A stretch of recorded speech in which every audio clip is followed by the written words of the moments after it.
The blurred image of a small house in Savannah, Georgia, trembles on screen as the camera slowly approaches. A deep, measured voice begins the narration. There are stories that remain buried for decades, secrets that hide behind closed doors, within the walls of seemingly ordinary homes. What we're about to reveal is one such story that should never have happened, and that until recently, no one dared to tell. The camera pans through the interior of a modest herbal medicine shop in Portland, Maine. Among glass jars with dried plants and bottles of homemade ointments, an elderly woman with grey hair, Eleanor Blackwood, 72, meticulously organizes her merchandise. Her hands, marked by time, move with precision among the herbs, but carry invisible scars from a dark past that few could imagine.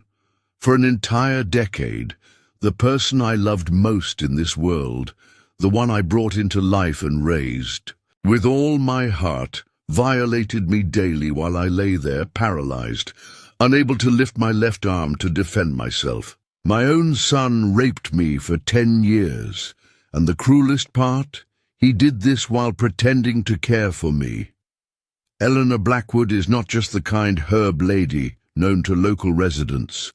Behind the gentle smile and words of comfort she offers to customers seeking her natural remedies, hides a survivor whose story remained silenced for too long. Until now, official documents from the Portland District Court reveal that Eleanor, formerly known as Margaret Sullivan, worked tirelessly for more than 2 decades in an industrial textile factory on the east side of the city. She was one of hundreds of women bent over sewing machines, producing clothes they could never afford to buy. Her day began at 5 a.m. to prepare breakfast and lunch for her son Thomas, take 2 buses to the factory, and start her shift at 7 a.m. That factory was a hell of heat, fabric dust, and chemicals. I spent the entire day hunched over the sewing machine making the same movements thousands of times. It was work that destroyed my back, strained my eyes, left my fingers stiff, but I endured it all thinking about my son's future. Eleanor's former co-workers, interviewed for this investigation, confirm her account. Margaret was incredibly dedicated, recalls Sarah Collins, 75, who worked alongside her for more than 15 years. She never complained, even when the workload was unbearable. All she talked about was Thomas, about how he would be somebody someday. Thomas Sullivan grew up as an apparently normal child in a working-class neighborhood of Portland. School records show he was an average student, neither brilliant nor problematic. Teachers described him as quiet and obedient. Nothing in his behavior suggested what he would later become. On weekends, when I wasn't washing clothes or cleaning, I would take him to the park, buy him ice cream, try to give him the childhood I never had.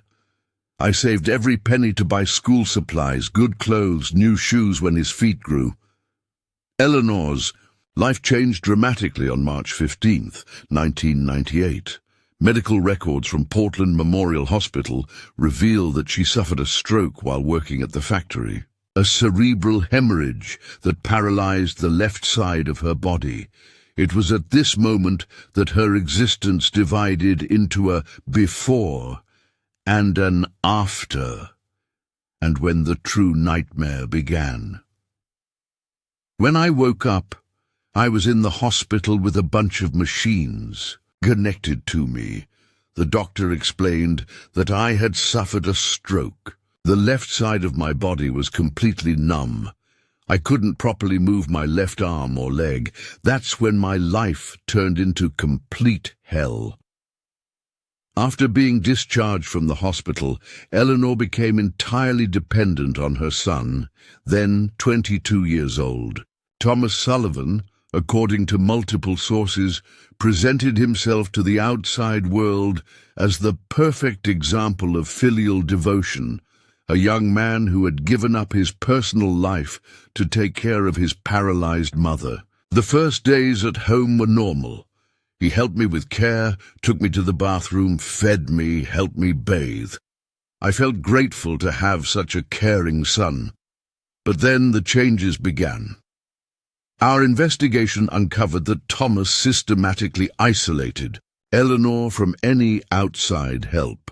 Martha Johnson, a home care nurse assigned by social services to assist Eleanor 3 times a week, was abruptly dismissed after Thomas claimed she was careless and incompetent.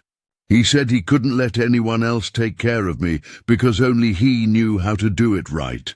He sent away the woman that the social worker had arranged to help me. Martha was experienced in caring for stroke patients, knew how to handle paralysis, was gentle and respectful, but he made up so many complaints that the poor woman ended up quitting. What followed, according to Eleanor's testimony and subsequently verified by medical forensic reports, was a decade of systematic sexual abuse disguised as medical care.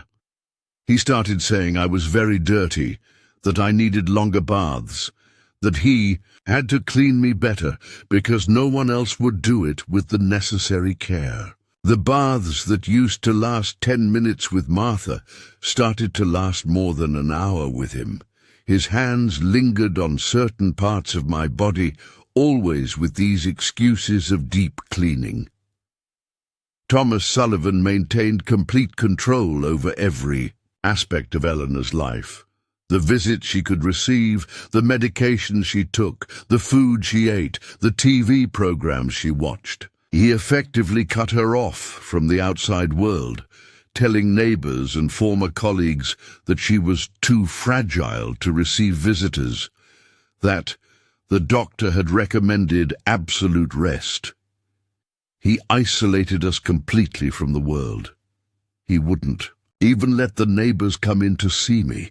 When someone appeared at the door, he would answer and say I was sleeping or in pain, or that the doctor had recommended absolute rest.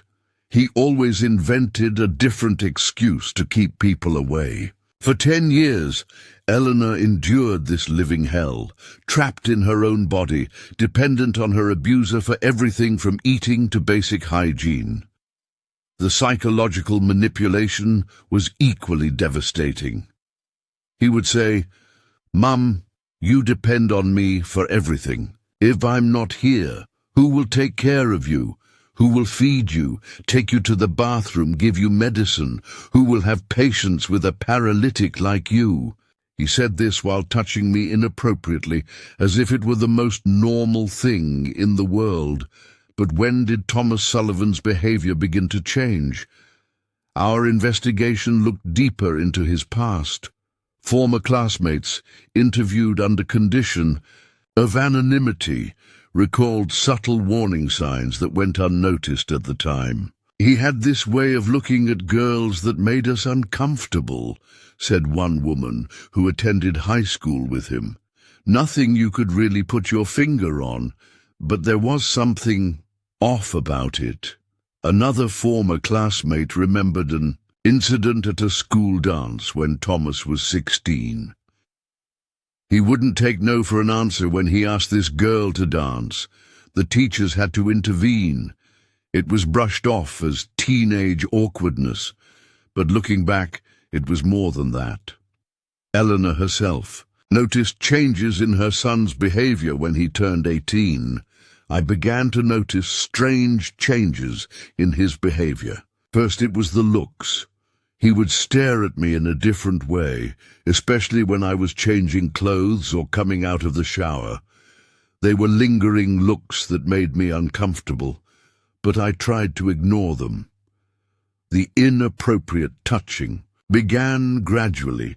Hugs that lasted too long, kisses on the cheek that weren't quite right, always finding reasons to be physically close to her. Eleanor dismissed these warning signs, unable to believe that her own son could harbor such disturbing thoughts about her. He started to get more clingy with me, more affectionate in a way that wasn't normal between a mother and an adult son. He wanted to hug me all the time, gave me kisses on the cheek that lasted longer than normal, was always making excuses to lean against me, to touch me.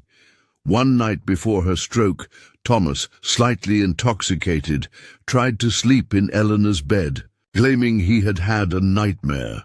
During the night I felt him moving strangely, pressing his body against mine, putting his hand on my waist, on my leg. When I woke up startled and asked what he was doing, he pretended to be in a deep sleep. The next day, when I brought it up at breakfast, he said I had dreamed it, that none of it had happened, that I was confusing dreams with reality. This pattern of gaslighting, making Eleanor doubt her own perceptions, would become a cornerstone of Thomas's psychological manipulation after her stroke. He made me doubt my own memory, my own perception of what had happened. I started to be afraid of my own son, but at the same time, I felt guilty for thinking these things about him. The turning point in Eleanor's nightmare came unexpectedly. Mrs. Patricia Williams, a next-door neighbor, was home sick on a Thursday afternoon when she heard desperate screams through the thin wall separating the two houses.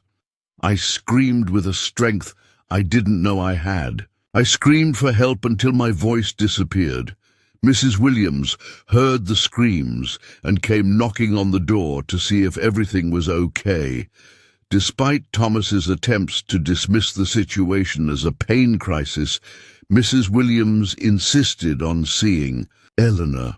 What she found was a woman with clear signs of abuse, hand marks on her neck, eyes red from crying, and a desperate look trying to communicate something she couldn't verbalize.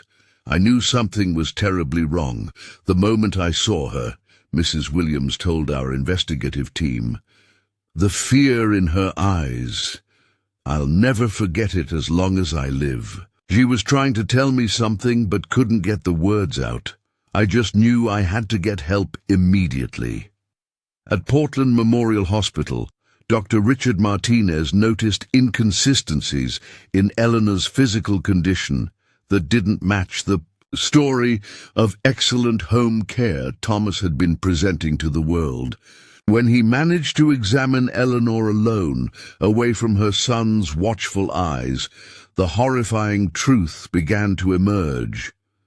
The doctor asked if someone was hurting me, if I was being mistreated. I tried to speak, but I was so nervous that the words wouldn't come out right. So he asked if I could nod my head to answer yes or no. When he asked if someone in my family was hurting me, I managed to nod yes. Dr. Martinez, who has since retired, agreed to speak with us about the case that still haunts him nearly 2 decades later. In my 40 years of medical practice, I had never encountered a case like Eleanor's, he said, visibly emotional. The signs of abuse were there, but the perpetrator had managed to create such a perfect facade of being the devoted caregiver that no one had questioned it. It was a masterclass in manipulation and control. Dr. Martinez called in the hospital's social worker and a psychologist. They spent hours with Eleanor, gradually piecing together the horrific story of what had been happening behind closed doors for almost a decade. I told everything I could, even with my speech a bit slurred, even trembling with fear. I told them about the abuse, the touching, the threats. They were horrified but believed me. Forensic examinations confirmed Eleanor's account, showing clear evidence of sexual abuse. Thomas Sullivan was arrested at the hospital while still maintaining his innocence, claiming his mother was delusional due to the stroke. When they showed the results to Thomas, he continued to deny everything, but now he could no longer maintain that pose of a dedicated son. The mask had fallen, and everyone could see the monster he really was. During the trial, which took place over 3 weeks in the fall of 2006, the prosecution presented damning evidence against Thomas Sullivan. Medical reports detailed the extent of the abuse. Expert witnesses testified about the psychological manipulation techniques he had employed. Neighbors spoke about how he had systematically isolated Eleanor from any outside contact. Thomas Sullivan's defense team attempted to portray Eleanor as mentally unstable, claiming her stroke had affected her cognitive abilities and that she was fabricating the allegations. They brought in their own medical experts who suggested that her testimony couldn't be trusted due to her neurological condition, but the jury wasn't convinced. After just 6 hours of deliberation, they returned with a guilty verdict on all counts. Thomas Sullivan was sentenced to 12 years in prison for rape of a vulnerable person, false imprisonment, and mistreatment. However, in what Eleanor describes as a failing of the justice system, he was released after only 3 years for good behavior. When I found out that he had been released from prison for good behavior after only 3 years, I made a choice. I decided I would never let him back into my life no matter what. Eleanor's path to recovery and rebuilding her life came through an unexpected source, a distant cousin named Sarah, who had heard about the case through a friend who worked at the hospital.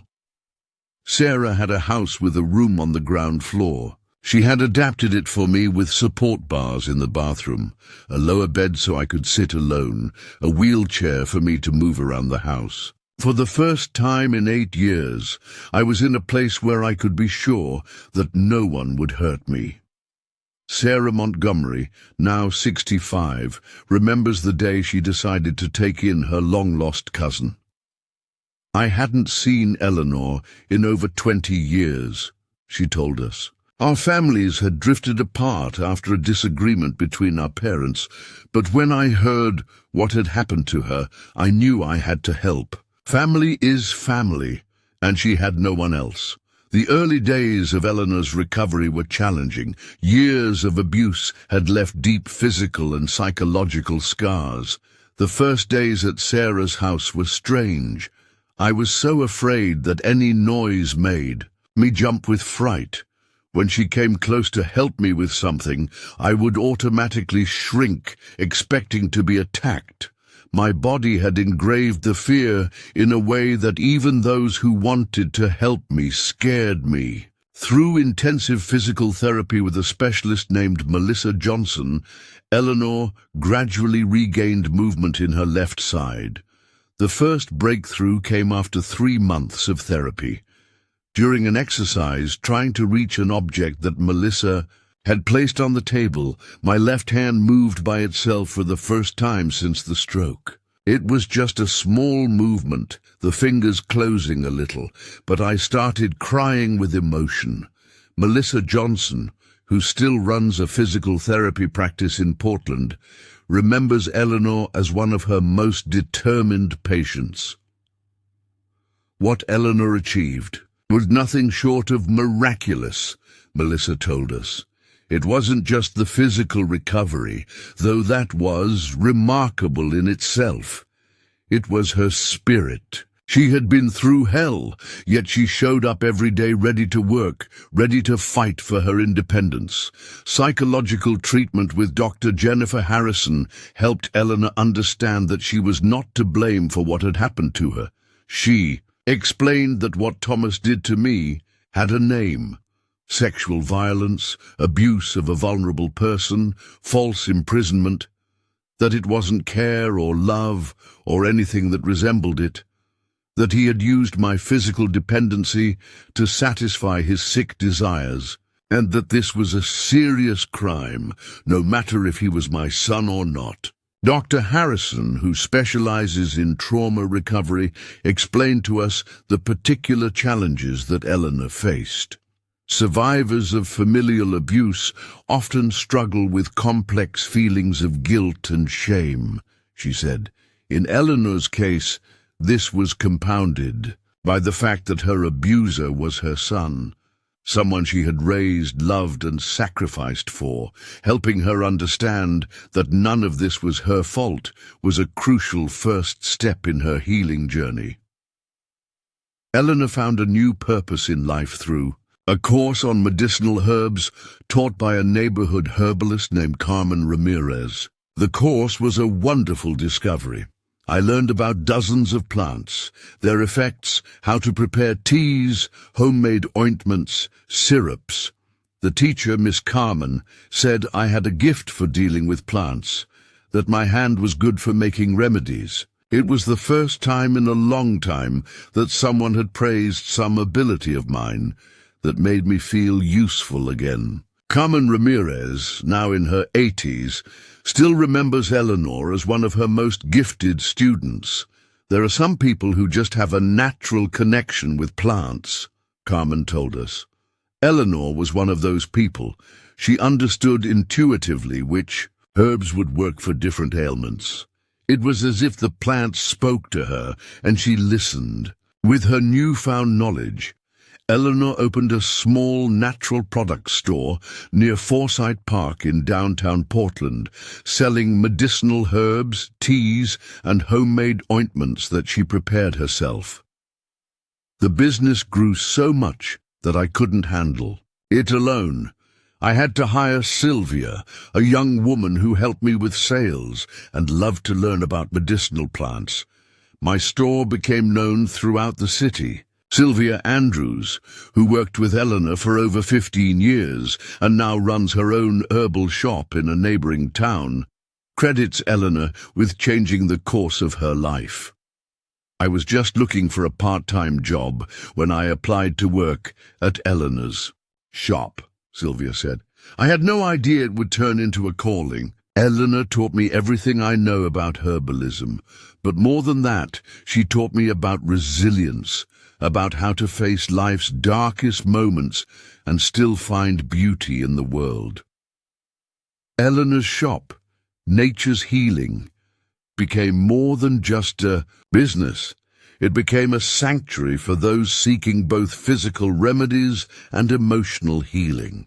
People came looking for remedies for everything: headaches, insomnia, stomach problems, depression, anxiety. I guided everyone on how to use the right plants, taught them how to make teas at home, gave advice on natural health based on decades of experience and study. 20 years after escaping her nightmare, Eleanor had rebuilt her life completely. She had found love with Anthony Peterson, a 68-year-old widower who treated her with respect and genuine affection. Anthony was everything that Thomas never was: respectful, caring, protective without being controlling. He brought me flowers every Friday, helped me carry the heavy boxes from the store, waited for me to close so we could go to dinner together at a simple restaurant nearby. Our relationship was based on mutual respect, trust, true affection. That's how love should be. Anthony, who agreed to be interviewed for this documentary, spoke tenderly about his relationship with Eleanor. When I met Eleanor, I was still grieving. The loss of my wife, he said. I wasn't looking for a relationship. I just wanted something to help me sleep at night. Which is why I went to her shop for some lemon balm tea, but fate had other plans.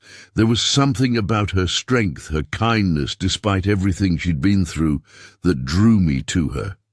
She taught me that it's never too late for a second chance at happiness.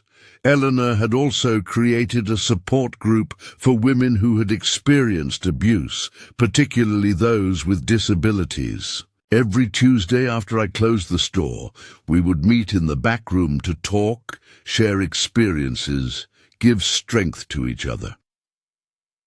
Many women managed to get out of abusive relationships after participating in these meetings. It was my way of giving back all the help I received when I needed it most. Rebecca Johnson, one of the women who found help through Eleanor's support group, shared her story with us. I was in an abusive marriage for 15 years, Rebecca said. My husband controlled everything. Our money, who I could talk to, where I could go. When I developed multiple sclerosis, the abuse got worse. He used my disability to isolate me even further. Then one day, my home health aide secretly gave me a flyer for Eleanor's support group. Meeting other women who had gone through similar experiences, hearing Eleanor's story, it gave me the courage to leave.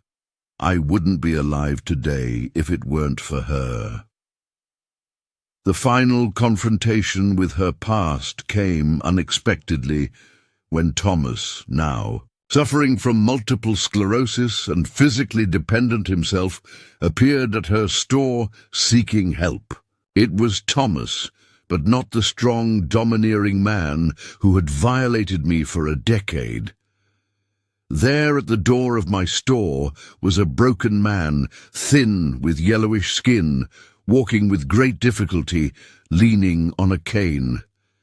He seemed to have aged 20 years in the last 10. In a moment of poetic justice, Thomas found himself in the same position of vulnerability that he had once exploited so cruelly. He begged Eleanor for forgiveness and care, claiming he had no one else to turn to. "Mum, I'm very sick. I need your help. The doctor said I have multiple sclerosis, that I'll become paralyzed if I don't have special care. Please, don't abandon me." Thomas Sullivan, once the embodiment of cruelty disguised as care, now found himself genuinely in need of the compassion he had only ever pretended to offer. The irony was not lost on Eleanor. He told me that the multiple sclerosis had started about 5 years ago, that at first it was just some numbness in the legs, but that it got worse until he lost part of his movements, that his hands were also compromised, that he had difficulty holding objects, balancing, walking long distances. Eleanor's response was the culmination of decades of trauma, healing, and finally empowerment. Now you know what it's like to be dependent on someone, don't you? You know what it's like not to be able to defend yourself, to have to trust that the person who takes care of you won't hurt you, won't take advantage of your weakness. She refused to help him, directing him to seek assistance from public institutions. Instead, "My son died a long time ago. What's in front of me is just a stranger who once did me a lot of harm indeed. And you know what people think of me today? They think I'm a brave woman who knew how to overcome a horrible trauma, who built a new life after 50. That's what matters." Thomas ended up in a state-run nursing home, dependent on overworked staff for his basic needs, a fate that Eleanor considers just. "I know that his life there is not easy, that he depends on the goodwill of overworked staff for everything, that sometimes he spends hours waiting to be attended to, that he eats bad food, that he sleeps in a collective room with other sick people. It's exactly the treatment he deserved." When asked if she feels any guilt about her decision, Eleanor is resolute. "For years, I begged him to have a little respect, a little humanity with me," she says, her voice steady. "He said I depended on him, that no one else would take care of me, that I had to accept everything silently because it was a favor he was doing. Now it's him who's dependent. It's him who needs care." This extraordinary case raises profound questions about justice, forgiveness, and the lasting impact of trauma. Experts we consulted had varying perspectives on Eleanor's decision. Dr. Marcus Reynolds, a psychologist specializing in trauma and reconciliation, offered this insight. While many might expect a mother to forgive her child unconditionally, that expectation becomes deeply problematic in cases of severe abuse. Eleanor's decision was not about revenge, but about self-preservation and maintaining the boundaries necessary for her continued healing. Reverend James Williams of the First Baptist Church in Portland presents a different view.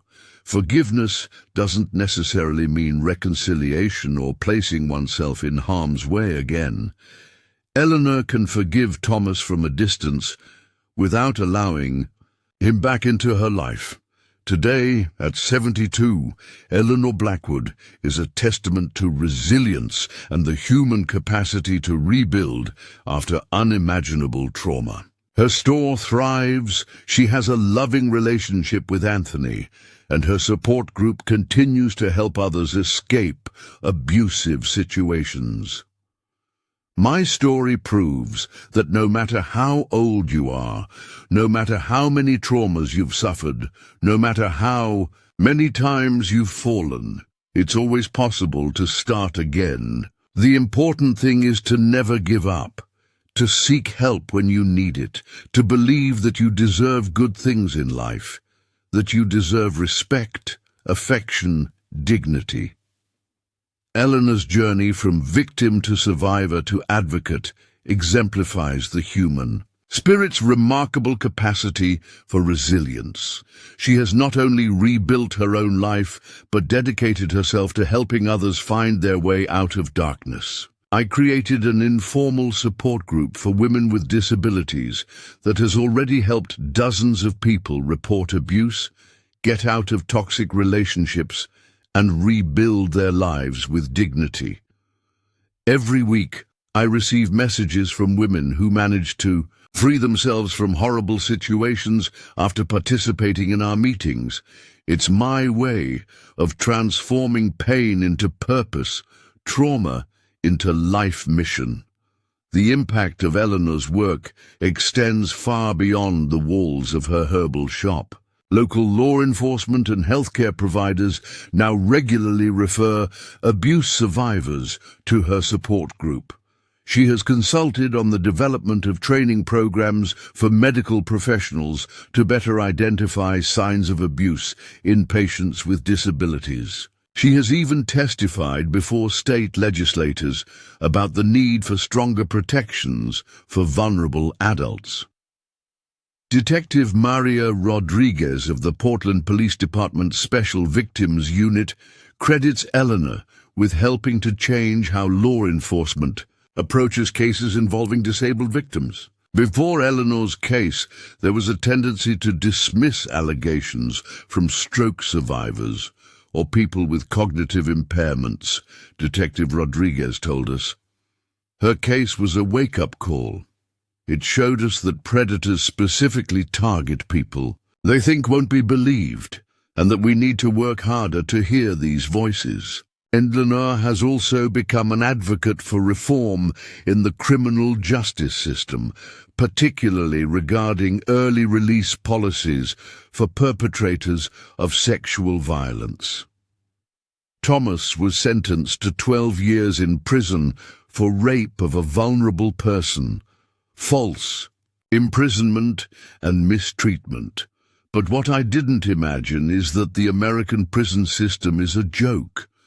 When I found out that he had been released from prison for good behavior after only 3 years, I made a choice. Legal experts note that cases like Thomas Sullivan's highlight significant issues within the criminal justice system. Early release programs, designed to reduce prison overcrowding, sometimes fail to adequately consider the nature of the crimes committed or the ongoing danger to victims. The system is inherently flawed when it comes to sexual violence cases, explains criminal justice reform advocate Alicia Washington. 3 years for a decade of systematic abuse shows a fundamental disconnect between the severity of these crimes and how they're punished. Despite these systemic failures, Eleanor refuses to be defined by bitterness or resentment. Instead, she channels her energy into creating positive change. After he left, I locked the door of the store, turned the little sign to closed, and sat in the chair behind the counter. I cried a lot, but it wasn't a cry of sadness. It was a cry of total liberation. It was as if a huge weight had been lifted from my shoulders all at once. Finally, I had managed to look my aggressor in the eye and say, "No." I had managed to have the power that he had taken from me during so many years of terror. As our documentary team spent time with Eleanor, we witnessed firsthand the impact she continues to have on her community. Her small herbal shop has become a gathering place for people seeking both physical remedies and emotional healing. Customers often linger to share their troubles, knowing they'll find a sympathetic ear and gentle wisdom. Miss Eleanor doesn't just sell herbs, says Janet Miller, a regular customer. She sells hope. She listens to you in a way that makes you feel truly heard. And somehow, she always knows exactly what you need, sometimes before you know it yourself. Eleanor's daily routine is a testament to her resilience and determination to live life on her own terms. I wake up early, have my coffee with Sarah, walk the 4 blocks to the center, open the store at 8 in the morning, organize the dried herbs in the jars, prepare the ointments of the day, attend to my regular customers who already come to talk to me about life besides. The remedies. It's a simple life, but full of purpose and meaning. Sarah, who has remained by Eleanor's side throughout her journey of healing and rebuilding, marvels at her cousin's transformation. When Eleanor first came to live with me, she was so broken, Sarah remembers.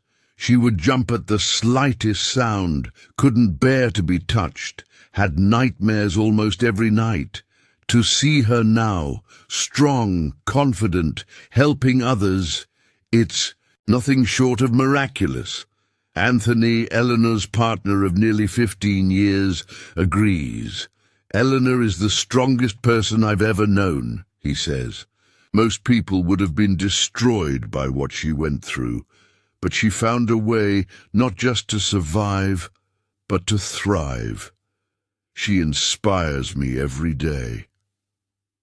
As our camera pulls away from Eleanor's store, the sunlight catches the bottles of herbal remedies, creating prisms of light throughout the room, a visual metaphor for how even the darkest experiences can eventually lead to healing and transformation. The sweetest revenge is living well. Today, at 72, I can say with complete certainty that I'm a fulfilled woman. I have transformed my pain into purpose, my trauma into a life mission, and most importantly, I never let those who hurt me continue to have power over me. Eleanor Blackwood's story is not just about surviving unimaginable trauma. It's about reclaiming power, finding purpose in pain, and building a life of meaning and joy despite the darkest of beginnings. It's a testament to the resilience of the human spirit and a powerful reminder that it's never too late to start again. I want people who hear my story to know that there is always hope, Eleanor says as our interview concludes. No matter how dark things seem, no matter how trapped you feel, there is a way out. And there are people who will help you find it. You just have to hold on long enough to find them. This has been Shadows of the Past, the investigation. For resources on supporting survivors of sexual abuse or to report suspected cases of elder abuse, please visit the resources listed at the end of this program. In the making of this documentary, we spoke with dozens of experts in fields ranging from elder abuse prevention to trauma recovery. All agree that Eleanor's case, while exceptional in many ways, highlights systemic issues that continue to put vulnerable adults at risk. Dr. Patricia Williams, Director of the Center for Elder Justice at Portland University, emphasizes the need for greater awareness and better safeguards. What happened to Eleanor could happen to anyone who becomes physically dependent on others. Dr. Williams warns, we need more rigorous screening of caregivers, better training for healthcare providers to recognize signs of abuse, and more resources for vulnerable adults to maintain connections with the outside world. Eleanor herself has become a powerful advocate for these changes, speaking at conferences, consulting with lawmakers, and continuing to offer support to others who have experienced similar trauma. If my story helps even one person recognize the warning signs of abuse, if it gives even one survivor the courage to seek help, then sharing it will have been worth it. Because the most dangerous thing about abuse is the silence that surrounds it, and I refuse to be silent anymore. As the sun sets over Portland, Eleanor locks up her shop for the day. Anthony is waiting outside to walk her home, as he has done nearly every evening for the past 15 years. They move slowly down the street together, his hand gently supporting her elbow, their conversation punctuated by soft laughter. It's an ordinary moment in an extraordinary life, a life that serves as both a warning and an inspiration. Eleanor Blackwood's journey reminds us all that while we cannot always control what happens to us, we can choose how we respond to it. We can choose to rebuild, to help others, to find purpose in our pain. We can choose, as Eleanor has, to transform our darkest experiences into sources of light for others who are still finding their way through the shadows. The camera fades to black as Eleanor and Anthony disappear around the corner, their silhouettes merging with the gathering dusk. Two people who found each other late in life and created something beautiful from the fragments of broken pasts. A testament to the healing power of genuine love and respect after the devastation of abuse. This is the true legacy of Eleanor Blackwood. Not just that she survived, but that she showed others it was possible to do more than survive. It was possible to thrive, to love again, to find joy in the simple pleasures of an ordinary day. It was possible even after the darkest night to step back into the light.